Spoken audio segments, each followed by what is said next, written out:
What up, y'all? It's your boy, Mr. Downtown Ray Melo, and you're listening to the Entertainment Report on iHeartRadio, live from Dubai for Monday, August 22nd, 2016, delivering some major stories and trends going on in the world of entertainment and beyond. You can follow the show on Facebook, Twitter, or Instagram, facebook.com/The Entertainment Report with Ray Melo, that's RAYMELO, on Twitter at The Enter Report, or on Instagram at The Entertainment Report. You can listen to the show anytime you want on iHeartRadio. Just go to iHeart.com or your iHeart phone app, search for The Entertainment Report, and it'll take you to the page. I hope everyone had a fantastic weekend.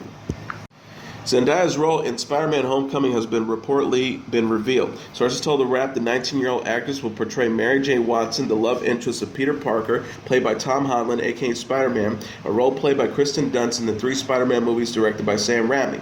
Insiders reported a recent draft of the film's script features Zendaya's character hinting at her identity as Mary Jane.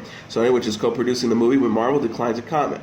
Zendaya was first linked to the new reboot in March. Sources told Deadline at the time that the KC undercover star has landed a key role, but her character was set to be named Michelle. Spider-Man Homecoming follows Raimi's 2002-2007 Spider-Man trilogy, with Tobey Maguire in the starring role, and The Amazing Spider-Man and its sequel, released in 2012 and 2014, starring Andrew Garfield. Holland is debuted as the new Spider-Man in Captain America: Civil War. The 20-year-old actor previously told Variety, "There's going to be things from both Tobey and Andrew's character that I'm going to steal. Everyone is entitled to their opinion and criticism. Just give me more motivation to prove them wrong." Zendaya is best known for playing Casey Cooper on Disney Channel's Casey Undercover, which is in the midst of its second season. She also released a self-titled debut album in 2013. Spider-Man Homecoming star Tom Holland took a break from filming to visit the Eggleston Children's Hospital in Atlanta on Thursday while wearing his Spider-Man costume. Holland posted a photo on Instagram with a young fan with the caption, "Meeting you all today was such a wonderful experience, and you're all such little inspirations. We're proud of you, and we love and we hope to be back soon, and thank you for having us, Eggleston Children's Hospital." Holland posted a second photo thanking the Marvel team for orchestrating the visit, saying he loved every minute of it. Holland made his debut as Spider-Man/Peter Parker in Captain America: Civil War earlier this year. His solo Spider-Man film hits theaters July 7, 2017. It will also star Marissa Tomei, Zendaya, Robert Downey Jr., Michael Keaton, and Hannibal Buress. Supergirl Melissa Benoist posted a photo of herself with Lynda Carter, the original Wonder Woman from the set of the CBS show. Benoist shared the photo on Instagram Friday along with the caption, "Met a wonderful woman today," tagging Carter. It was announced earlier this summer that Carter has signed on to play the President of the United States during Season 2.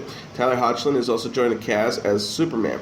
The new season of Supergirl starts Monday, October 10th at 8 p.m. Eastern Standard Time on the CW. Wil Traval will play a reimagined version of Nuke, and Jessica Jones has signed on to play Human Target on Season 5 of Arrow. Traval portrayed NYPD officer Will Simpson, who operated under Kilgrave's mind control until he's freed by Jessica on the Netflix superhero show. Traval is in talks to play a professional bodyguard and master of disguise Human Target on Arrow. Human Target is known for assuming the identities of clients who are targeted by assassins, and Season 5's client is Mayor Oliver McQueen. The new season of Arrow premieres on the CW on Wednesday, October 5th at 8 p.m. Eastern Standard Time. The Lost Boys is being reimagined as an anthology television series that is now under development at the CW. According to Deadline, the network is interested in the property to replace the outgoing Vampire Diaries, which is heading into its 8th and final season this fall. The Hollywood Report notes that multiple networks entered into a bidding war for the project, with the CW eventually landing the series. Lost Boys, based on the 1987 Joel Schumacher film of the same name, stars Jason Patric, Kiefer Sutherland, Jamie Gertz, Corey Haim, and Corey Feldman, will be written and executive produced by Veronica Mars and iZombie creator Rob Thomas. Thomas is said to be planning a 7-season anthology-style run for the show, with a story that spans 70 years, with each season representing a different decade. The first season will take place in San Francisco during the Summer of Love in 1967. The setting, human characters, and main antagonists will reportedly be changed from season to season, while the vampires or Lost Boys will remain the same. The Lost Boys entered development as networks prepared to launch a collection of shows based on famous films this fall, including CBS's Training Day, Fox's Lethal Weapon, and The Exorcist, and NBC's Taken. Lauren Graham tweeted that she is waiting for a Gilmore Girls-like revival of NBC's hit show Parenthood, which aired its last episode in early 2015. Graham played Sarah Braverman on the show and is reprising her role as Lorelai Gilmore in Netflix's upcoming continuation of the Gilmore Girls, titled Gilmore Girls: A Year in the Life. Graham tweeted Thursday that she is waiting for Parenthood series creator Jason Katimis to do something similar. She tweeted, "Sits at home waiting for script at NBC's Parenthood: A Year in the Life." Katimis recently said that he is not ruling out a reunion. He says there's nothing happening right now, but when the time is right, I would like to revisit. Katimis is also noted that he has reached out to Graham to find out the process behind Netflix's Gilmore Girls production. He says, I asked someone who was working on it how they structured it and how it all worked, because I was thinking that might happen with Parenthood down the road a few years. There's no word yet on a date for Parenthood's potential revival. Gilmore Girls returns to Netflix in November with 4 all-new 90-minute episodes. Emily Blunt and John Krasinski looked the perfect couple during their return to the red carpet Thursday. 33-year-old English actress and 36-year-old American actor attended the New York premiere of Krasinski's movies The Hollers just 2 months after welcoming their daughter Violet. Blunt was all smiles in a white David Coma dress with geometric cutouts and a pair of metallic sandals. Krasinski, who directed and stars in the film, wore a simple black suit and tie. The actor told Entertainment Tonight at the premiere, all the cliches of parenting are true, and you feel all sorts of new things. It was really this new existential magnet that you feel drawn to your family. Blunt and Krasinski married in Como, Italy in 2010 after more than a year of dating. The couple, who are also parents to 2-year-old daughter Hazel, welcomed Violet in June. Krasinski said of his elder daughter, she's amazing, she really loves the baby, and I think there is the idea of, oh my god, she's adorable. I mean, when a 2.5-year-old hugs a newborn, it's one of the cutest things you'll ever see. The Hollers co-stars Charlotte Copley, Charlie Day, and Anna Kendrick, and opens in theaters August 26th. Blunt is slated to star in The Girl on the Train and Disney's Mary Poppins sequel, Mary Poppins Returns. Allison Holker will reportedly return to Dancing with the Stars season 23. Sources told Us Weekly the 28-year-old professional dancer will compete in a new season less than 6 months after welcoming son Maddox with husband Stephen T. Witch Boss. Holker joined the ABC competition in season 19, sat out season 22 due to her pregnancy and new baby. She and Boss met as all-stars on Fox's So You Think You Could Dance in 2010 and married in 2013. Holker told People magazine in May, our baby brings so much happiness into our house. He's laughing, he smiles, he sleeps through the night. It's like we have the dream of a baby. It's amazing. She added, our baby dances every night. He loves hip-hop.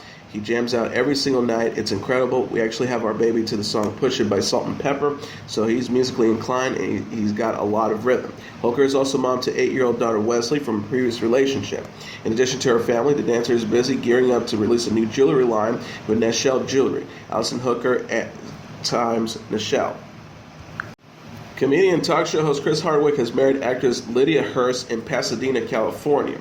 People magazine said Hearst wore a pink gown created by Christian Chenoweth, while Hardwick donned a dapper Prada tux for Saturday's occasion, which was attended by 450 guests. Talking Dead, Talking Saul, and Talking Preacher host took time Friday to go on Facebook and explain his and his bride's requests regarding wedding gifts.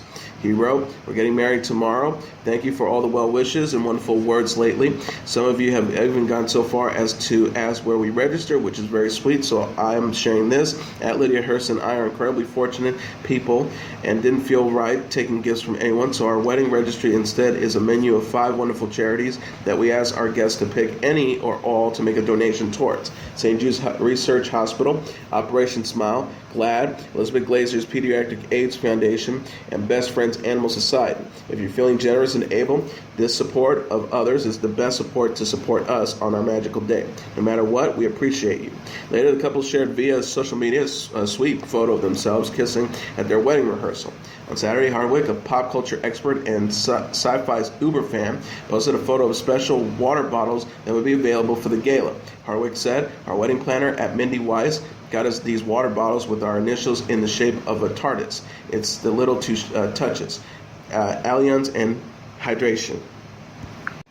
The Late Show with Stephen Colbert has booked U.S. Vice Presidential nominee and Virginia Senator Tim Kaine as guest next week. This will mark the first Late Show appearance for Hillary Clinton's running mate. Kaine is scheduled to drop by the Chat's program New York studio Thursday. A press release noted, elected to the U.S. Senate in 2012, Senator Kaine was selected as Hillary Clinton's running mate in the 2016 presidential race on June 22nd. A former missionary and civil rights attorney, Kaine has spent more than 2 decades in public service and is one of only 30 people to have served as mayor, governor, and senator. Australia's ModelCo says it has named Hailey Baldwin as its latest celebrity ambassador. Actor Stephen Baldwin's 19-year-old daughter will release her own Hailey Baldwin for ModelCo color cosmetics product range, which she designed in collaboration with ModelCo chief executive and founder Shelley Barrett. Hailey Baldwin is expected to be in Sydney in November to kick off the campaign for the high-end limited edition collection. Baldwin said in a statement Saturday that Hailey Baldwin for ModelCo range is all about my signature go-to beauty products. I've always loved the world of beauty and was thrilled to be given the chance to show my creativity by collaborating with cult cool brands like ModelCo. I feel that ModelCo has a modern, innovative approach to beauty, and I love that my fans can now create my personal beauty style. My product range is affordable, accessible, and combines quality and femininity for photo finish, inspired look and feel. Think filter-esque hues, sleek packaging, and premium formulas. Barrett added, Hailey epitomizes raw beauty and has a look which is very edgy, modern, and cool. I feel compelled to join forces and bring Hailey's fresh take on beauty to her many fans around the world. It was inspiring to work with her on this project and inject a renowned contemporary feel to the ModelCo brand. Comedian T.J. Miller will return as host of the Critics' Choice Awards for a second consecutive year, A&E announced. The 3-hour gala in Santa Monica will be the season's first major prize presentation, honoring excellence in film and television. It is aired to live on December 11th. Elaine Fontaine Bryant, the network's executive vice president of programming, said in a statement, his tremendous presence and comedic humor complemented our mission to make this show bigger and better year after year. We're honored to have him return as we lead the way into the award season and celebrating the best in television and film. Joy Berlin, the president of the Broadcast Film Critics Association and the Broadcast Television Journalists Association, said, the BFCA and the BTJA are very excited about moving the Critics' Choice Awards from the traditional mid-January date to December 11th. This is the logical time for the Critics' Choice Awards to be presented in the vanguard of the award season. The roles of critics is to assess new films and television shows and advise the public when they are initially released. So this new date is actually the most appropriate time for our annual year-end assessment of the finest achievements in both media. December 11th will be the first time all the year's major award contenders will be gathered together to celebrate the best of the best. Star Wars and Harry Potter icon Warwick Davis is to present a new quiz show for ITV Daytime. The program is called Tower 10 and will include 20 hour-long episodes. Focus on the United Kingdom's obsession with top 10 lists from the most populated European capital cities to the best-selling Madonna singles or the most common phobias. Mariela Bradia, director for the production company Initial, said in a statement, Tower of 10 takes our obsession with top 10 lists and turns it into a new, highly addictive play-along quiz for the whole family to enjoy. With unique questions, exciting reveals, and the legendary Warwick Davis at the helm, it's going to be a lot of fun. We're thrilled to be making it for ITV. Ariana Grande, Jennifer Hudson, Derek Huff, Kristin Chenoweth, Martin Short, and Harvey Fierstein appeared in their 1960s era costumes in NBC's teaser for Hairspray Live. The network released a 30-second clip Friday. The movie musical is to premiere in December. The video looks back at NBC's past recent live musical events, Peter Pan, The Sound of Music, and offers a brief glimpse of its next big show, set to the Hairspray anthem, You Can't Stop the Beat. The ensemble will also include Rosie O'Donnell, Sean Hayes, Dove Cameron, Garrett Clayton, and Andrea Martin, as well as newcomer Maddie Bedelia. Sophie Turner says Sansa will have options in Game of Thrones Season 7. 20-year-old English actress who plays Sansa Stark on the HBO series revealed in an interview with Variety that her character will have the choice of becoming a villain or hero in future seasons. Turner said at the publication Power of Young Hollywood event, I actually don't know what direction she'll take because of the way last season left her. She teased there are so many options. She could run with Littlefinger and become a villain and sadistic, or she could also team up with her brother Jon. Littlefinger and Jon Snow are played by Aidan Gillen and Kit Harington respectively. Game of Thrones will return for an abbreviated 7th season in mid-2017. The show, which is based on George R.R. Martin's A Song of Ice and Fire book series, will finally come to a close after Season 8. Turner said, it's really sad. It's really uncomfortable to think about my life without Game of Thrones. Not only it has been like a family, going to see a family every summer, but it's also been a safety net. She also admitted, when I finish this, I don't actually know what's going to happen. I might slip into a deep, deep depression because I won't know what to do with myself. It's going to be very strange. I feel people are going to miss it dearly. Gillian told the Huffington Post in June that Littlefinger and Sansa will have new potential in Season 7. Season 6 ended with Jon being declared the King of the North, although Sansa is technically the heir of Winterfell. Two passings to report. Actor Jack Riley, whose career spanned 50 years, died of pneumonia at a hospital in Los Angeles. He was 80. Variety and Deadline confirmed his death this weekend. Best known for his roles on the television comedies The Bob Newhart Show, Different Strokes, Night Court, and Son of a Beach. He also lent his voice of the character Stu Pickles on the animated series Rugrats and its spin-off All Grown Up. His film credits include the Mel Brooks classic silent movie High Anxiety, History of the World Part 1, and Spaceballs. And the father of Matt Roberts, the former Three Doors Down guitarist, has said that he died of an apparent prescription drug overdose. He was 38. Daryl Roberts told TMZ he was with his son outside Milwaukee this weekend for a charity event where the musician was expected to perform. Daryl said Matt rehearsed until early Saturday morning and was found dead just hours later. As Weekly said, Matt left Three Doors Down, famous for its song Kryptonite, in 2012 due to health issues related to his circulation and exacerbated by the group's grueling tour schedule. Matt co-founded the Mississippi rock band in 1994 with vocalist and drummer Brad Arnold and bassist Todd Hartwell. The group has not commented on Roberts' death yet via its website or social media accounts. Kim Kardashian is enjoying a late summer vacation with her two children. The 35-year-old reality star was spotted with 3-year-old daughter North West and 8-month-old son Saint West at Punta Mita, Mexico on Thursday. Keeping Up with the Kardashian star showed off her post-baby figure in a nude color bikini while enjoying a beach day with her kids. North looked adorable in a similar swimwear to her mom's. Kardashian husband Kanye West, who married in Florence, Italy in 2014, welcomed Saint in December. The reality star revealed in a July interview with Ellie that North is still adjusting to being a big sister. He told the magazine she's still getting the concept of having a brother, like Penelope and Rain Disick are her cousins, but Saint is here every day because Saint is her brother. The star shared, "I like to bring her in to say good morning. She still wants things to be all about her because she's 3. But planting that seed every morning that this day starts with you and your brother, that's how I've been doing it." Kardashian recently revealed on Snapchat that she is down to 124 pounds. The reality star, whose goal weight is 120, has candidly discussed her post-pregnancy body image on her website earlier this month. She admitted, "During my first pregnancy, I just wanted to cover up. The second time around, it was easy for me to embrace the changes." The star said, "After I had Saint, I decided to set goals for myself. It isn't easy to just bounce back, but if anything, those changes remind me of what I'm able to create with my body. 2 little angels that I love beyond words." Frank Ocean continues to release new music through this weekend to the delight of fans. Over the course of just a few days, the R&B artist and rapper dropped a visual album called Endless Thursday, then followed that up Saturday with a new video titled Nikes, and later in the day started selling an LP named Blonde, Time magazine reported. Ocean said in a Tumblr post, "I've had the time of my life making all of this. Thank you all, especially those of you who never let me forget that I had to finish, which is basically every one of y'all." Billboard.com says Blonde was released digitally as an Apple Music exclusive, but pop-up stores in cities such as New York and Los Angeles appeared and distributed the magazine with the album inside Saturn. Ocean's last studio album was 2012's Channel Orange. The Will Smith Margot Robbie action picture Suicide Squad is the #1 movie in North America for a third consecutive weekend, earning an additional $20.7 million in receipts. BoxOfficeMojo.com announced Sunday.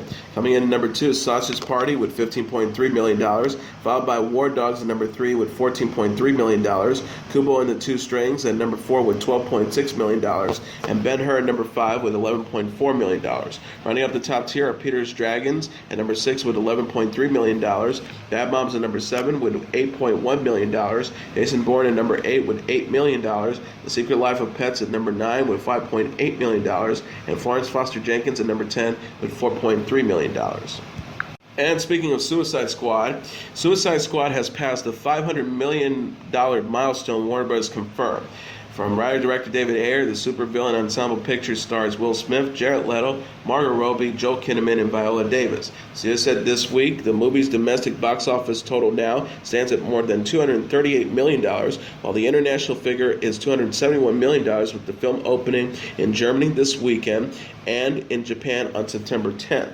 WB executive Veronica Kwan Vanderberg said in a statement Thursday, "It is incredibly rewarding to see audiences around the world coming out in such a big way for Suicide Squad. We have several major markets yet to open and expect to continue seeing strong returns at the box office for the weeks to come." And now let's take a look at what happened on this date in entertainment history. On this date in 1938, Hollywood's most famous dancing duo, Fred Astaire and Ginger Rogers, are featured on the cover of Life magazine, offering readers a graceful vision at a time when America was in its grips of the Great Depression. Born Frederick Austerlitz on May 10, 1899 in Omaha, Nebraska, Astaire began touring the vaudeville circuit with his sister and dancing partner Adele in early childhood. By 1917, the siblings were performing in New York and London. After Adele married an English lord, Astaire began working in films, starring with a small role in Dancing Lady in 1933. In his second film, Flying Down to Rio in 1933, he was paired with Ginger Rogers, who was born Virginia Catherine McMath on July 16, 1911 in Missouri. As a teenager, Rogers had been a champion Charleston dancer and also toured on the vaudeville circuit. In 1930, she made a splash on Broadway in George and Ira Gershwin's musical Girl Crazy. Astaire and Rogers turned out to be the perfect match on the dance floor, and audiences flocked to see their dazzling, complex routines in 10 movie musicals they made together, including The Gay Divorcee in 1933, Top Hat in 1935, Swing Time 1936, and Shall We Dance in 1937. The actress Katharine Hepburn once famously said of the couple, "He gives her class and she gives him sex." The pair's final film together was 1949's The Barclays of Broadway. Although best known for her partnership with Astaire, Rogers made some 70 movies during her career and won a Best Actress Academy Award for Kitty Foyle in 1940. Savvy businesswoman, she invested her earnings wisely and became one of Hollywood's wealthiest actresses. Married and divorced 5 times, Rogers had no children and continued to perform for most of her life, scoring triumphs on Broadway in Hello, Dolly in 1965 and in London with Mamie in 1969. Rogers died on April 25, 1995 at the age of 83. After his partnership with Rogers in the 1930s, debonair Astaire continued dancing on screen with other partners including Paulette Goddard, Rita Hayworth, and Lucille Bremer.